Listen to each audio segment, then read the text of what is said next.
بسم الله الرحمن الرحيم. الحمد لله والصلاة والسلام على رسول الله. اللهم افتح لنا أبواب رحمتك وألحقنا بالصالحين. اللهم علمنا ما ينفعنا وانفعنا بما علمتنا وزدنا علما وفهما في الدين. اللهم اغفر لنا ولإخواننا الذين سبقونا بالإيمان ولا تجعل في قلوبنا غلا للذين آمنوا. اللهم انصر إخواننا المستضعفين في غزة. هر لبابتي فقه مناجي بلام كركراوكي جيش بوينا بابتي زكاة درسك ما تقريبا لزكاة خوينت بمختصري باسمان كر أو شتاني كزكاة هل دكوي استدينا سر أو رجي لهي هر يك لو بابتانا مرزكان ينسيو رجكان ينسيو تسنديل دري وتسنديل نادري لشند دس بيدك ولشند كوتايدي بوشيوي يكم شرط باسي أنصيبي كرديا بيش أوي بستسر بابرين ما بس مالا ريجاتيا هروها شروطكيتها وما يجب فيها. يكم فأما الأنصبة فيها جمع نصاب، والنصاب هو الحد الأدنى الذي يعتبر وجوده شرطا لتعلق الزكاة. ما بس أو ريجي كمترين ريجيا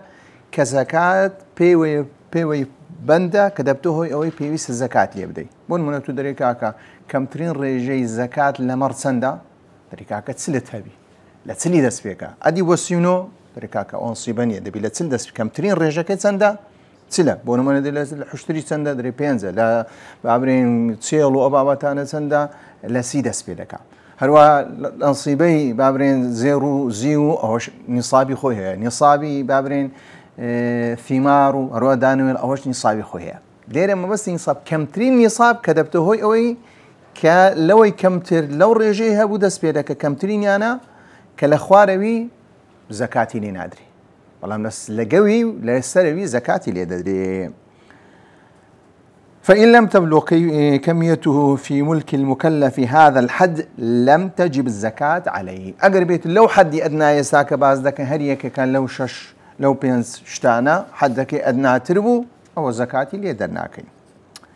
ولكل نوع من أنواع الزكاة نصاب خاص به. هريك لو بابتاني كالدرس رابو دباس ما كريسة تفصيلي باز دكين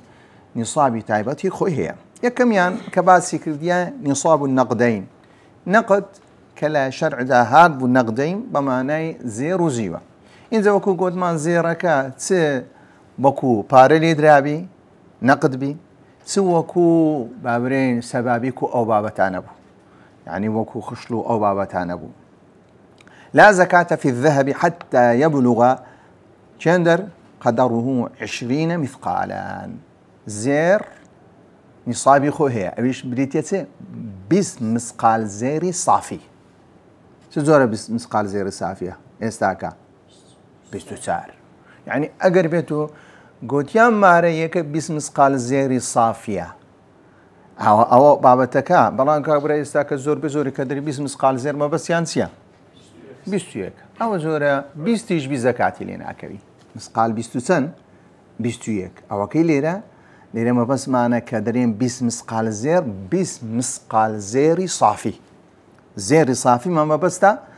إنزا أقربي تجيش بيس مسقال زيري صافي أز زكاتي لي دكوي زور زاروي كابرا مالي خوي تقرسيني بيس مسقال زيري تي بيستويك غلطة معنا كدب ودبي بقاته بيس مسقال زيري تي صافي شنو بيستويكو تشيديش معنى هي هجدش معنى ونيا أنا همويتيا يعني بريك هنديك شديدتي ده كزيري خالص نية ما شبريها كان. فهذا هو نصاب الذهب. ولا زكاة في الفضة حتى تبلغ 200 درهم. هروها زكاتي لباشو يدرين باسم مسقال زيت سن غرام دكا او تفصيلي تدابو من دليم عزلينكي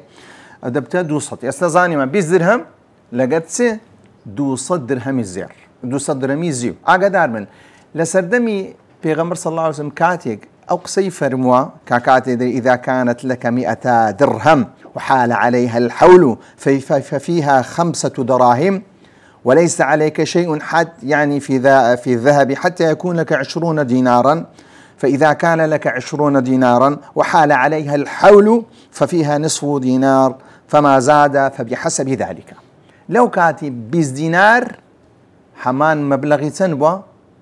همام مبلغ 200 درهم زيوة يعني كاتك ديان قد 20 دينار و 200 درهم يك شدبوه يعني الريجة كان وكو يقبو يعني أقربيتو 20 دينار زير هبا دكا 20 مسقال زير هبا تو باي كرباتا زيو چەند زیو پێدەهات 200 درهم بەڵام ئێستا کە بەڕاستی زیو چی لە قیزدایە قیمەتی خۆی لە قیزدایە قیمەتی خۆی لە قیزدایە ئەو قیمەتەی نەمایە کە برین بەڵام زێر هەر قیمەتەکەی خۆی چییە مایە بەڵکو بەهێزتریش بە هروها پیغمبر صلى الله عليه وسلم ذن ليس فيما دون خمس أواق من الورق صدقة أقربيتو زيرو زيو نجيشتا بس ليرا أو ورق لبو زيو بكاني أجا نجيشتا بينز واق هر أوقيك دكاتا سل درهم هر أوقيك دكات سل درهم كواتا سلي زاران بينزي كي دكاتو سن دكاتو 200 درهم كاوتا لازم 200 درهم إن المعروف لدينا الآن نوعان من المثاقيل ليرة باسي دو مثقال دكا أو كي استاكا أو كي استاكا باس دكا ها لدينا الآن ما بس عصري استاكي ها عصري سي استاكي يعني بصل واي إيما تقييم اشتكام بكين كدرين 20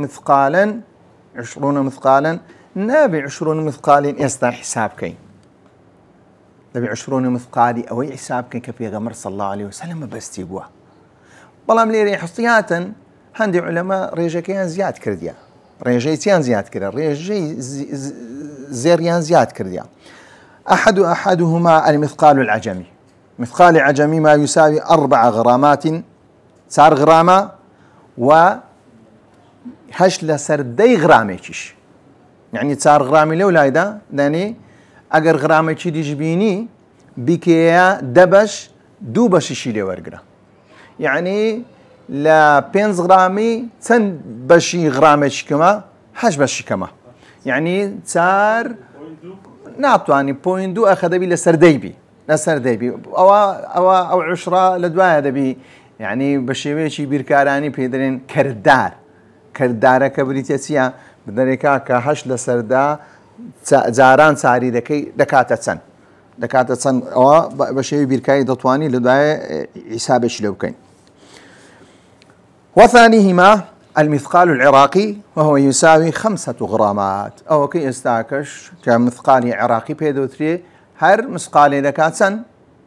هر مثقال دكا 5 غرام اگر بيتو بوكيلي حساب كاين چندكا 4000 چندي دكاي 4000 20 دكا چن 8 ونيا 8 2000 20 بكا ها دكا تسل او تسلا كواتا صار مسقال دكا 8 مسقال ببيوي وكي سري دكا چن 8 مسقال ببي وج دكا چن 100 مسقال انزا رأي علماء هي لها اشتاي دس بيدك حتى تني دروا لزياريتيا حتى 100 مسقال 100 غرامي دتي لا هشتا غرامي حتى 100 غرامي دس بيدك انزا لبو اوي كسيك لبو احتياط ورقرتن حدي ادناك ورقري باشترا كبريكاكا او حدي ادنا مهبوط سمله سروازبا زكاتك كم لسروازبا زور زانبا بابري مسقاليك ناديو بغرام ليك ديوا بغرام دري 10 غرام ابو بابري استاكو 84 غرام 85 غرام 8 غرام ونمونه جيشتا او بابتانا اتو حسابي كيلو بكي بريكاك 84 غرام بو يعني 18 غرام بو يعني 9 غرام بو حتى حد على كي تندا 100 غرام والاحتياط في الامر ان نعتمد الاقل وهو المقدار الاول ها دني احتياطية أما لسر اعتماد لسر سبكين لسر مقداري أول بكين مقداري أول يتسبون تنبو 8 غرام درسو ثانية حرصا على مصلحة الفقير أو جربته هو يسي كزوتر يعني يستاكا قربيتو برينكاكا 100 غرام زور دكا باريش بلام 8 غرام 8 غرام باريش كم ترى كوات درينكاكا وكي 8 غرام زير يهبو زكاتي تيا زكاتي دكوت سريوك حال عليه الحول ولذلك أن يكون نصاب الذهب 96 غراما أقربية النصابي زير دكات سن يعني لفاشوي نوتو سار حسابي وسط ورقرين بيني أو دوانا أتواني دي بكرين سندا بکرین نۆت کەواتە ئەمە باز دەکەین لە 80 دەست پێ بکە لە 84 دەست پێ دەکە هەتا 100 غرامی هەموو قسەی لەسەرە 96 ما هو الدرهم دەینە سەر درهەمی ئەوە زانیمان زێر چۆنە و چێن نیە و کەواتی ئێستاکە لە چەند دەست پێ دەکە 84 هەروە یەکی دیشمان هەیە 100 ناوەڕاستەکە شتێن 96 وەرگری گوتم حەدی ئەدناکەی کە وەرگری کە 84 مسقال زێرەکەی وەرگری. ما هو الدرهم من المتفق عليه أن كل 10 دراهم تساوي في الوزن لوزن دا هر ددرميك لوزن دا دكاتا حف مسقال كواتا حف مسقال سندا حف مسقال سندكا قبل بينزي حساب كاين دكات 100 غرام 30 بينز كواتا هر اگر بيتو حساب كاين هر ددرميك دكات 30 بينز غرام ونيا 30 غرام 30 غرام چەند مان هەبوو 200 مان هەبوو نیە 200 چەند هەمە 200 دابش دەیکەوت چەند دەردەچی 20 ئەو جارەی کەواتە ئەتوو ئەو 35 غرامەی جاران چەندی بکە جاران 20 دەکەی بکە چەند دەرەچی دەی کەسێک جاران بکە چەند دەکە 700 دەکەوە نیە یعنی ئەوە بەچم حیساب کرد ئەگەر بێت و هەر غرامێک چەند بوو 700 بەڵام لێرەوە 700 حساب نەکردیە بە چەندی حساب کردیە بە 4 غرام و شتێکی حساب کردیە لەوێ دەرێ 7 مەثاقیل لە پاش ئەوەی هەر 200 درەمەکە چەند دەکا 200 درەم دەکا 672 غرام ئینجاوە اختلافێ ئەگەر بێت و ئەعلاکە حسابکەین چەند دەرەچی 700 غرام دەرەچی ئەعلاکە حسابکەی 700 غرام دەرەچی ئێستا 700 غرام زیو بە چەندی دەکڕی ئەو پەڕی زۆر پارەی پێ بدەی دەوەرەقە لە چێ 20 مسقال زێری صافی چەندەکە کاکە 20 مسقال زێری صافی چەندەکە تو عیار 24 حساب بکە بە چەندە 656 ملیۆن و 6 ملیۆن و 500 دەکات دەبی ونیە چەند مسقال 20 650 کردیە چەند 13 ملیۆن لەکوێ کە نزیکەی دەفتەرێک دەکا دەوەرەقە لەچێنە دەبینی زیو ئەو نرخ و بەهای بۆ هەندە عولەما قسەیان هەیە دەرێ هەندە عولەما قسەیەکیان هەیە لەسەر زیوی دەنێ کاکە زیو ئێستاکە نابی ئەتیمادی لەسەر بکرێ ئەتیمادی لەسەر مێ چونکە بەهایەکەی خۆی لە دەستایە ئەو بەهای نییە تو بێ شتی بێ قرسەنی جیهان بەهای مایە ڕاست ئەسڵەکە گەر بێت و بگەڕێنەوە سەر حادیسەکان زیاتر باسی زیوی کردی پێغەمبەر صلی الله باسی زەیڕیشی کردیە بەڵام لێرە بەڵام دەبینی زیو ئەو نرخی خۆی لە قیزدایە. ويبدو من التحقيق التاريخي أن قيمة 100 درهم من الفضة كانت تساوي في صدر الإسلام 20 مثقالا من الذهب. لباشا بيقرنوا سر تاريخي بيقرنوا سردين بيغمر صلى الله عليه وسلم 200 درهم مقابل سبوة يكسام وب 200 مثقال زر لروي سي لروي بهذا بهايا كان وكو يقبل بلان بهاي زيو هدي كمي كردوا أو استاكا أو قرانكارية لبروي دبينين كريجكي بوشيوي قرانكاري بسهاتيا. شروط وجوب الزكاة في نصاب النقد أو زاني من ريجا كان سنة باشا بريان هردو كان زيوي خالص أبيش سن زيري خالص سكا قوت مان سنة لهشتاو تساري نوتو شاش صد إذا لهشتاو تساري وهشتاو هشتي شيء رجيد هشتاو بينزي شيء رجيدي شيء أو لو كاتي أون دي هبو قلت ما أقل لك حسابك احتياطا أقل لك حسابك أقر أقل لك هبو أو زیاتریش بە زێڕەکە ئێستاکە زۆر زاری دەرێت لە بۆ فەقیری کاکە خۆی کابرای دەوەرەقەی هەبی وڵای برام ئەو سەردەمەی تەنها دەوەرەقەی هەبی یعنی بە چ حیساب دەکرێ کابرای دەوەرەقەی هەبی دەوەرەقە بە چەندەکە چەندیەکە هە بەشی مانگەج دەکە کابرا بەخۆ نییە تو بێ زەکاتیشی لەسەدا بنێ بری وڵای کاکەم 672 چت هەیە غرامت هەیە وەڵام ئەگەر بێت و کاتێش ئەو قسەت کرد کەواتە ئەو چی پێ ناچی زەکاتی پێ ناچی زۆر زار دەرێن کاکە وڵی ڕێژەی زیو لە بۆ فەقیری باشە نەخێر ڕێژەی زیو لە بۆ خەڵکی باش نییە چونکە چەندەها کۆمەڵە کەسێک فەقیرە تو لە فەقیراتی دەریان دەهێنی کە زیویشتیە بەهای نەمایە ئێستا بۆ نمونە ئەگەر بێت و ئافرەتێک 2 كيلو بابرين 2 كيلو زيوي شي هبي ببي او بي 2 كيلو زيوي هبي كواتسيا فقيرنيا اگر بيتو كيلو زيوه شي هبي كواتسيا دي سانسيا فقيرنيا ككاتيش تمشادكين او زيوه بهاي خوي سيلي كرديا بهاي خوي لدزدا كاتيش دبيني بيويسي بي كواتتو لو بقشتي خطر زارويتو كسيك بيويسه وفقيره لفقيراتي دديني لبر او رجي باري شي هي بقدر سندي بقدر 200 درهمي زيوي استاكا هي بهاي زيوكش بهاي كي خوي لدزنا تو قياسك لسر سدبي لو كاتي لسر زيرك دبي كوات زيرك دري كاكا اوكي بوشي ويبي كاتو دي كدا تواناينيا ونيا كأهلي زكانيا زكاة نادا لو أنا كسك زكاتي بيبسي شروط وجوب الزكاة في نصاب النقدين حولان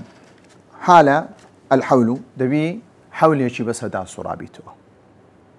يعني لو كاتي كاتنهاونية هرز زيرك اللي بدزبوتو دبي بيلو يبقى نصابك أو نصابه بو بيس مسقال زير لباشو بو مسقال زير لو الرجل دبتا بيس مسقال زير كدقريتو صالي نوي كصالي شي قمري بس هذا سورته كسوراوه لو كاتي زكاة كيتيا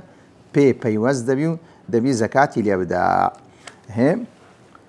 اشترط في وجوب الزكاة فيه أن يمر على تملك المكلف له حول قمري كامل حول شي قمري كامل دون ينزل المال من حد الأدنى منه بأويتيا كمتو بونو منام بيس مسقال زيرم هي صافي دو مانج بيدارو ولا دو مسقال زيري دسم بارا ناميني معاش ناي دسي دو مسقال زيرا كيس ليه دكي دفروشي تسليكر باش تدا لباشوي سي مانج دي تسوي دو مسقال زيرا كالو خيزان كريو اني بيد داوا بوتسان يعني ليت ورقربو يعني دابيا بيتا توش لبروي بي دابو توش لوي دغرينيو يسان بوتسان لو كاتي بو بيست او كاتي حساب دكي نك لو كاتي كبارك كمبوا أجاب قربي أو بابا تشيديا ودليل ذلك ليس في مال زكاة حتى يحول عليه الحول هيت مالي أو مالانيكا بيزي بحوله حتى صار شيء قمري بس النسوريته النصاب وصار شيء قمري بس هذا صورة إنزاز زكاة إليك أو تسري أقربته صالي بس هذا نسورة أو لو كانت الزكاة ناوي كتسري فإن هبط كمية المال عن الحد الأدنى من النصاب المعتبر ولو خلال يوم أو ساعة واحدة من السنة ثم ازداد المال وارتفع مرة أخرى إلى حد النصاب ألغي التاريخ السابق للملكية النصاب وسجل تاريخ جديد وقوة مان حر دقيقة كم بو باش دقيقة شدي زياد بأو دقيقة لو كاتا دس بيدكاتو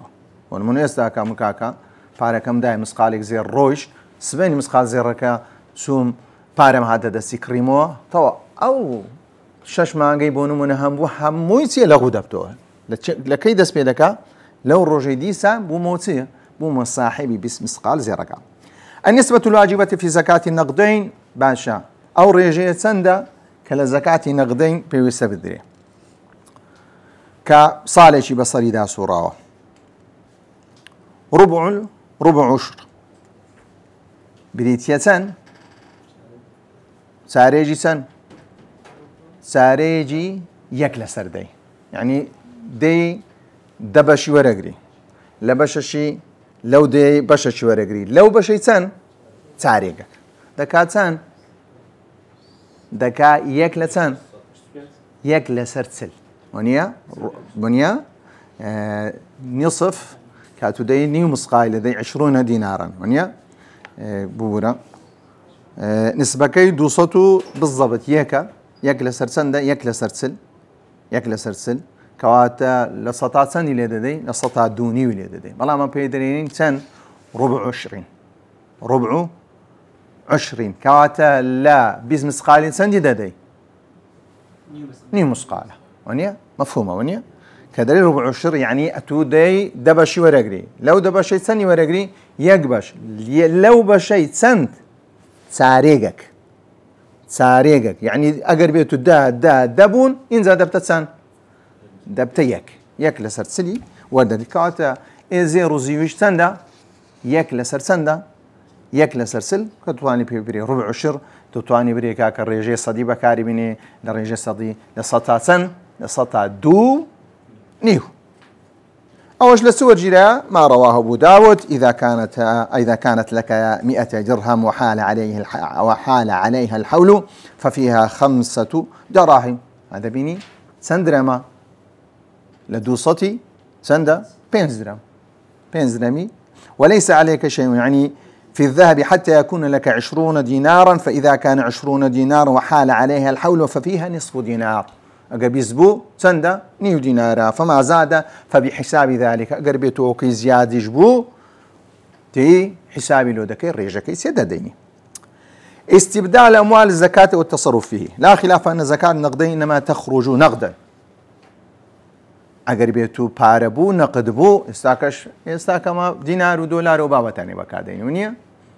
دينار بهمانش قرصانكي بس دكين دين كاكا بزمس قازير سندا درم بزمس قازير اون دي بونمون دين كاكا 16 مليون كواتوكي 16 مليون يهبي 16 مليون دبي تي ليبدا زكاتي ليبدا سندي ليدا زكاتي نقدينا دي يكلا سرسلي ليدا دي ماركة تليركي دابر تلي بكو أو كيدا دسيسية يكلا سرسلة يكلا سرسلي ليدا ديو أرلا تلي يكبش يعني ريجا كدي ريجا صديبة كاني سطات سين ليدا دي سطا دونيو بوين دونيو ليدا لا يصح للمالك أن يخرج بدلها سلعة تساوي قيمتها المقدار الواجب فيها. نابي كسكبي باريها بوبي والله كاكشتي لو خلشي بكروشتي بس خلشي توزعك أصل ويا بارا دبي تبدي خلشي باري بيودي. حتى إمامنا يقصد شيء لا يجوز للإمام وللساعي بيع شيء من مال الزكاة من غير ضرورة به شيء نلبو إمام هي نلبو ساعي هي نلبو خير خوازان هي أو كان يستاك خير خوازان كباري زكاتي خردك نوا بشتيك ددن لبو النية من غير ضرورة إلا لكاتي بيويست. يعني لكاتي بيويس دكري كابرا باري ورقري تزاني أو بيويسي بسيا يان زول زارو فقيري استاكا بو خواي فقيري عقليشن يعني باري عند دي باركي كابرا لبرو باري زول نديت يا راستو خوتي لدكا تصرفه نا عقلاني بيدكا تصرفه نا عقلاني دكا بلاتو دي كاكا باركي وردغري لبر اوي ضرورته بل يوصلها إلى المستحقين بعيانها وخوي لأن أهل الزكاة أهل رشد لا ولاية عليهم. أقربية أهل الزكاة أهل الرشد خاون عقل ولاياتنيا فلم يجز بيع مالها بغير إذنها. نابي باركا قران كايتي دبك إلا إذني وربك والله ما قربية كابراكا عملياتي بيويستا دزاني بارشي بدي بدستي كم ترخمه لوي دتي باركي بشتيشي ترحدد يعني باركا دزانية تلوير متي ددي لبو نخوشية هي أو نخوشية بيسي بتسارة سري خيراشا ضرورة باركي بدي دستي سلي دكا باركي زكاة باركي دستي بولا دادا أو لو كاتي ضرورتها تبي تصرف تدابكي باركي ندي دستي براسي أو سردما براسي أو سردمي أو كاتي فقير كان بيريان لسه كردو بيريان لشتي ضرورة دكردو فقيري سردمي ما بيغمر صلى الله عليه وسلم سردمي الصحابة سردمي التابعين حتى دو صال في استاكا شاك صالش بيش استاكا كسكا فكري لبابتي ضروري دكردو ضروري دخوارنا صحتا شوينه بلام استاكا لو اني باري زكاتي بدي زور بي طبيعي بسي ايفونش بي بكري نانيش نشينيا بي زور اسايا زور فقيره براسي اهلي الرشد نيه بركو أهلي حجرة دبي إنسان كان سيل سدابني كوتي لسداب كواتو باركي نابي تسليم كري باري الزكاة أقرب تزاني من أو كس أهلي الرشنية والله من مال الزكاة من غير ضرورة هذا أهلي الرشد ولا ولاية عليهم والله أهلي الرشنبو بي قصك إمام النبي بيستا باركي تسليم نكري زور زاروي كسكا كاتو استا خاني باري زكاتي خردك نو خاني او بابتك راستي علماني قديم زور متفقين لقاو بابتاني كاتو باري ورقري بس شتيلو فقيري بكري ظلام لو سردمي براسي فقيري استاك غورايا كفقيري استا غورايا ضرورتي جاني خوي نازاني كضرورتي جاني خوي نازاني او كسي كبارك وردقري لو اني او تساو ساقتر لو يكو بارك سرفي لو روانكا لەو ڕوانگە ئەگەر بێت و دروست بی بەڵام ئەسڵ وای پارەکە بدرێتە کەسەکە ئەگەر بێت و کەسەکە زانیمان کەسێکی عاقڵە کەسێکی دانێ پارەکەی دەدێ وەکو خۆی چۆن سەرف دەکا بەڵکو دەرێکا کە ئەو پارە لە بۆ ئەو بابەتێ یعنی بۆ نمونە خۆی پەروەردگارتی غاری من نییە دەرێک لەو کەسانەی کە زەکاتی پێدەستی چییە لەبەر ئەوەی قەرزارە لەوانێت تو بیدێ و برێکاکە ئەو پێی دەدێ و لۆ پێ دەیدەیە زەکات لۆ دەدێ لە بۆی قەرزی بە ئەو دەستی قەرزی نادات و دەست ساری پێدەگۆڕی کە سیاری پێدەگۆڕی نادەمێ چونکە حکمەتەکە ئەوەیە من بدەمە تو لەبەرەوەی چی غاریمی کەواتە پێ بچی چ بکەی بچی قەرز بدەیەوە قەرز بدەیەوە یان فی سەبیلی لایە کابرا لە شتێکی دی سەرفکە دەبی لەو شتەی فەقیر و مسکین دیارە لەو پێت دەدرێ یعنی چ یعنی لەو نەبوونیەی پێ بچێ دەرێ بەڵام کەسەکە بچی بەشتی زەروری نەدا و بەولا بدا بەڕاستی زۆر زاروێ خەڵک یعنی پارەی دایتە ئین هەندێک کۆمەڵی ئینسانەکان یعنی سەفەرێکیان پێکردە سەفەری تورکیە پێکردە کاکە سەفەری تورکیا بە پارەی زەکاتی دەکرێ هیچ پێویستیش نیە هیچ زەرورت نیە شتێکی تەرفیهیە دەبی ئەو بابەتانە بەڕاستی ڕاست عولەمانی بە قەدیم لەو بابەتەی زۆر توندن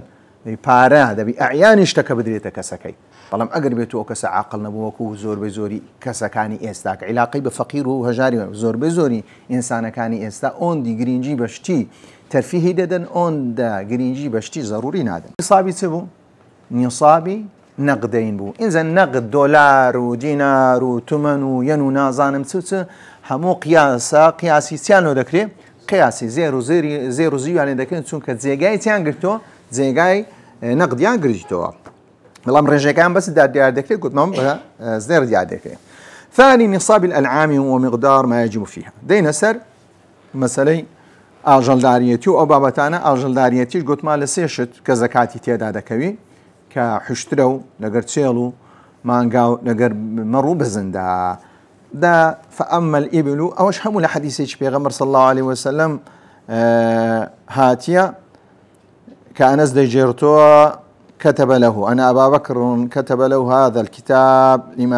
لما وجهه إلى بحرين لجمع الزكاة أو لويدايا فأول نصاب أن يمتلك الرجل 5 منها كم حد أدنى كيسان دا 5 حشترة هر كسيك 5 حشتري هبوان النصاب القدر الواجب 5 حشتري هبو تانو حشتر سيلي دا شات واحد لدى تاكو ساردا شاتان دو شاتی لێ دوو مەڕی لێ دەدا من 15 تاکو 19 سێ شیاهی لێ دەدا لە 20 تاکو 24 چەند لێدە 4 مەڕی لێدە ئەو جارێ لە 25 دەدەڕەوە 25 بۆ 35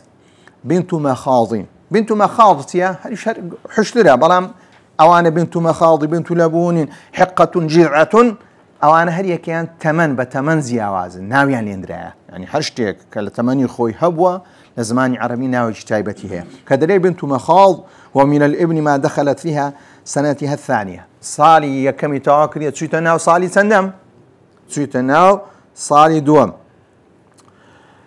وسيشش تاكو زلوبينز بنت لبون وهي من الابن ما دخل في الثالثة من العمر دوي تواكرية تشويت ناو سي تشويت سي وتسلوشش تاكو شيص حقة سيا من الناقة التي دخلت عامها الرابع سي تواكرية تشويت ناو سندي تشويتنا وتسار لشيستوية كتاب تاكون حفتا وبينزي جذعتها التي دخل في الخامس تاري تواكرية تشويتنا وتسندي تشوينا بين صالي كواتا أنا هم يك حشترن بلان أو يدو تواكرية تشويتا سي أو سي تواكرية تشويتا سار أو ساري تواكرية تشويتا تن تشويتا بينز لشيستو حفتي إلى حفتا ششي تاكون هات لو بيني يعني جمارة كان محددة لو بيني بنتا لبون دو بنتي لبون دادا لا نوتيكي تاكو صوتو بيستي حقتان دو حقي دادا ثم إن زادت كاولا صوتو بيستي تو عددك لسين دا سبيكر لبينز دا سبيكر لدوا لسين كوتال لصوتو بيستي دا سبيكر لباش صوتو بيستي ثم إن زادت الإبل على ذلك وجب في مقابل كل 40 أو زاري تسل یان 50 لە 120ەکەی ئەگەر بێت و 120 بۆ 140 بابرێن 120 بۆ 130 هر حسابي تاني لو دكي هسطو بيز وسطو سي هرها وسطو تسل دواب وتسن بنزعتو لو سطو بيستي كوسطو شيست انزا لو تسليت سددي ابنة لبون اگر بيتو بنزايلو زياد بو او زاري حقة يعني لباش سطو بيستي لهر تسليك سددي بنتو لبوني ددي لهر بنزايش سيا حقة دي اگر تسلبو او ددي اگر بنزاج بو او ددي اگر لو ان كم تربو بابرين لا نبنزابو نتسلبو سيبو هيتي لنادي مو بون مناسو سطو بنزا حشترتبو تنال سندي ددي دو حقتان ددي ادي سيكيدي حساب نيسكو غوتمان لهر تسلي بنت لبونا لهر بنزايشة حقتانو دليل ما سبق اوش حديثك ابو بكر ككاتك انس رواني بحرين دكاو حمو او عدادان باس ماكر كحديثك لبخاري حمو عددك لو باس كرايا اما البقر فان ادنى درجات نصابي 3 او حشتر غوتمان لبنز دسبيدك حتى سندي سطو بيت سل بنزامان هي سل بنزامان بلام مانغاو تشيلو أبابتانا لسندي دس بيدك أقل كي سندا سي كواتا بيستبينز تهبو هل خو شير يعني بفروشا نجيش تسي هي زكاتي تيا زكاتي لسرنيا هي خو مشاوش كنينايا هي مشاوش بونينايا كابرج نبخوي ديكا أجر بيتو كردي خير أو بدست بابتي تي بابتي صداقيا فإن أدنى درجات نصابي 30 لو أنا بريكاك أخا أجر بيتو با منطق ليك بدي اگر کسی یک بونمونه 25 سالی هبو بتسالي كاكا با 1 مليون بو دكاتان 25 مليون معقوله 25 مليون زكايتني او علاقه با حسابي سيا حسابي اجل زوده بپاره ناقص جاري ناكري صون پاره با اجل ناقص سندري بهماش اجلش بو ناقص سندري وكو اويا يارمتي كانما خوای گەورە دەوێت یارمەتی خەڵک بدا بسی ئاژەڵداری بکە لە خۆی ئاژەڵداری بکە کاکە ئەگەر بێت و پارەت هەبوو پارە نەقدت هەبوو کەمترین ڕێژەیە چونکە پارە چییە؟ پارە لە مارەدانی چی لێ دەی؟ زیان دەکە کەم دەکە هیچی نایە ئەگەر بێت تیجارەت پێ نەکەوە نییە بەڵام ئەگەر بێت و مەڕووماڵات بوو هەرچەندە 25 ملیۆنیشت هەبوو بەڵام مەڕووماڵاتە ئەو مەڕووماڵاتە خوا پردگا کە ئەنەما دەیەوێ هانی خەڵکەکاندا کە بچین چ بکەن ئاژەڵداری بکەن و هەتا دنیا کەسیە هەتا لە مەسەلەی مەڕیش دەبینی کە کابرا 40 مەڕی هەبی ینی 39 مەڕی هەبی زەکاتی لێ ناکەوێ 35 مەڕی هەبی زەکاتی لێ ناکەوێ ئینجا هەتو حیساب بکە ئێچی ئەگەر بێت و 300,000 بکە دەکات چەند مەبلەغێکی زۆر دەکات کەواتە لێرە لە سی دەست پێ دەکات لە سی تاکو 39 تبيع أو تبيعة تبيع لبو نيركية تبيعة لبو ميكية أوانسيا هو من البقر ما له من العمر سنة كتمانيسيان دا يكصالة لتسلي تاكو بانزاونو كمسنة هو من البقر ما له سنتان كدو صالي هي لشيصتي تاكو شيصنو تبيعان لحفتاي تاكو حفنا ومسنة وتبيع دو بلام جدانة وهاشتاي تاكو اشتاونو مسنتان ولنهطي تاكو نوتنو 3 كأتبعة ومن لدو سطي تاكو سطو نوي مسنة وتبيعان ولا سطو داي تاكو سطو نوزي مسنتان وتبيع ثم إذا ازداد كاتا ولا سطو سندا أو سطو بيزبونيا أو نوزدي كم ترى نوزدي ثم إذا ازداد العدد عن ذلك ففي كل 30 منه تبيع أو زاري لوي لحشتر سنسن ما حساب ذكرت سل ببنزا أو زاري وركاك ددا ورخواري أو زاري لباش سطو نوزدي زياتر بو لهر سيك